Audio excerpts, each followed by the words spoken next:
Of course, eventually, as we know, the whole project was canceled. There are a couple different segments of Parsons, from Yosemite to basically the railroad track, with a couple, 2 or 3 exceptions. That's a 108-foot wide road that has no driveways backing onto it. It's built properly. The housing developments are to the outsides, and there's no access basically from the neighborhoods onto Parsons. As has been mentioned, there are 50 driveways between Bear Creek and Stretch. That's an improper way. Can you imagine 50 driveways on G Street in an area of about 6 or 8 blocks trying to use G Street the way this is going to be used here? That's not proper long-term development. And to me, that makes this stretch, it makes it an assault, really, on neighborhoods. Those people using this road by human nature, and I've seen it on Buena Vista when they put that through, and that doesn't even go straight through, people are going to enter the residential areas on either side of this road at a high rate of speed. It's just common nature when you have a wide open road like that with no impediments, your foot just goes on the gas. I guarantee that's what would happen once this is paved. To me, that's a horrific safety issue. This goes through, I don't think it's going to at all enhance property values of any of these homes along Parsons from Bear Creek to Stretch.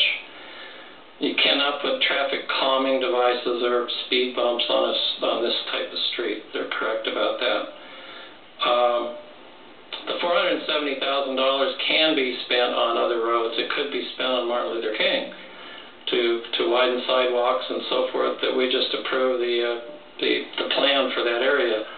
Yeah, we would lose the $400,000 grant for now, but I don't lose any sleep about offending a bureaucratic committee in Sacramento for a few weeks over $400,000. I don't think they're going to throw us in the ditch just because of that. But talking about the railroad bridge and the bridge over Bear Creek, cumulatively, that's somewhere between $20 and $25 million. Something's changed since this was originally planned as a circulation route. It's called UC Merced. That just blows this thing right out of the water in my mind. From 95 to 03, when I was on the council, when things about Parson came up, it always kind of ground at me. I never felt gleeful about doing things with this, because, particularly after the campus came here.